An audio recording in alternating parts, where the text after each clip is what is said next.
Dans un Sahel secoué par les crises, un homme attire les regards. Assimi Goïta, militaire devenu chef d'État, mène une transition qui divise, mais qui, ce mois-ci, montre aussi des signes d'impact concret sur le terrain. Eau potable, infrastructure, culture, souveraineté. Alors, que s'est-il réellement passé au Mali en avril 2025? Quels sont les bienfaits que le peuple ressent au quotidien? Et ces actions sont-elles le début d'un vrai tournant pour le pays? Installe-toi, abonne-toi si ce n'est pas déjà fait et plonge avec moi dans cette analyse sans langue de bois.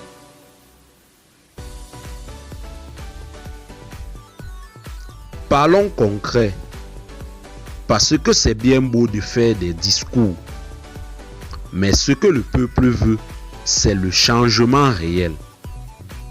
Et ce mois-ci, il y a eu du mouvement. Plus de 400 forages réalisés à travers le Mali. Oui, tu as bien entendu, 400 points d'eau, surtout dans les zones rurales où marcher des kilomètres pour une bassine d'eau était la norme. À Bamako, des quartiers entiers disent enfin adieu aux longues files d'attente devant les puits. C'est pas juste un chiffre, c'est une révolution silencieuse pour des milliers de familles. Et tout ça sous la houlette de la présidence de transition. Alors, coup de tête ou véritable volonté d'agir pour le peuple? À chacun de juger, mais les robinets parlent. Maintenant, zoom sur l'économie. Parce que sans route, sans pont, sans projet solide, aucun pays ne peut avancer. Et là encore, Assimi Goïta frappe fort.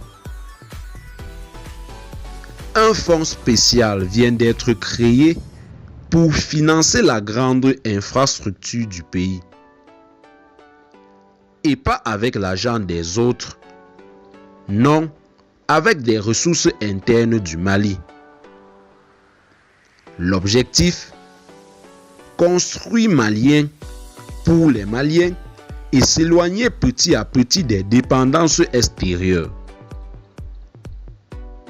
Imagine des routes qui relient les villages isolés, des ponts qui désenclavent des régions entières, des chantiers qui donnent du boulot à la jeunesse. C'est pas encore parfait, mais c'est un pas stratégique pour l'indépendance économique. Et surtout, c'est une preuve que le Mali commence à croire en lui-même. Parlons maintenant de ce mot qu'on entend partout ces derniers temps. Souveraineté. Parce qu'au-delà des discours, Assimi Goïta pose des actes forts. En janvier, le Mali a claqué la porte de la CEDEAO. Un geste qui a fait du bruit. Mais ce mois-ci, on voit clairement où il veut aller. Renforcer la Confédération des États du Sahel avec le Burkina Faso et le Niger. Un bloc soudé, décidé à prendre en main sa sécurité, son économie et son destin. Ensemble, ils lancent des projets communs, partagent leurs ressources et surtout parlent d'une seule voix. C'est risqué? Oui, c'est audacieux. Et dans une Afrique souvent dictée de l'extérieur, c'est un message fort. Ici, les décisions se prennent à Bamako, à Ouagadougou, à Niamey, pas ailleurs.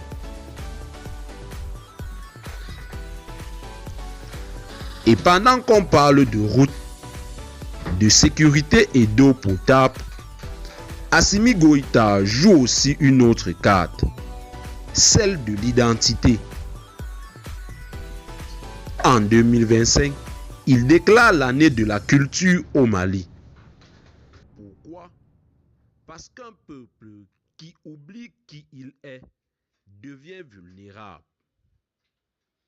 En valorisant les traditions, les langues locales, les savoir-faire ancestraux, le Mali cherche à se reconstruire de l'intérieur. On voit émerger des festivals, des campagnes pour l'enseignement en langue nationale et même des programmes de soutien aux artistes locaux.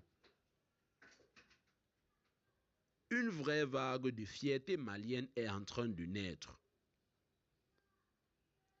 Et dans un pays qui a longtemps été divisé, cette culture devient un ciment, un lien, une force. En un mois, le Mali a creusé des puits, lancé des chantiers, affirmé sa souveraineté et ravivé sa culture. Est-ce suffisant? Non. Mais c'est un début et surtout, c'est visible. Assimi Goïta ne fait pas l'unanimité, mais ses actes marquent les esprits. Le peuple malien commence à ressentir des effets concrets. Et c'est ça, au fond, que beaucoup attendaient, des gestes forts pour un pays debout. Alors, à ton avis, ces actions peuvent-elles vraiment changer le destin du Mali? Dis-le en commentaire.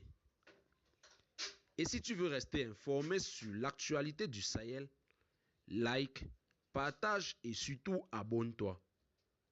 Parce que l'histoire s'écrit maintenant et nous on est là pour la raconter.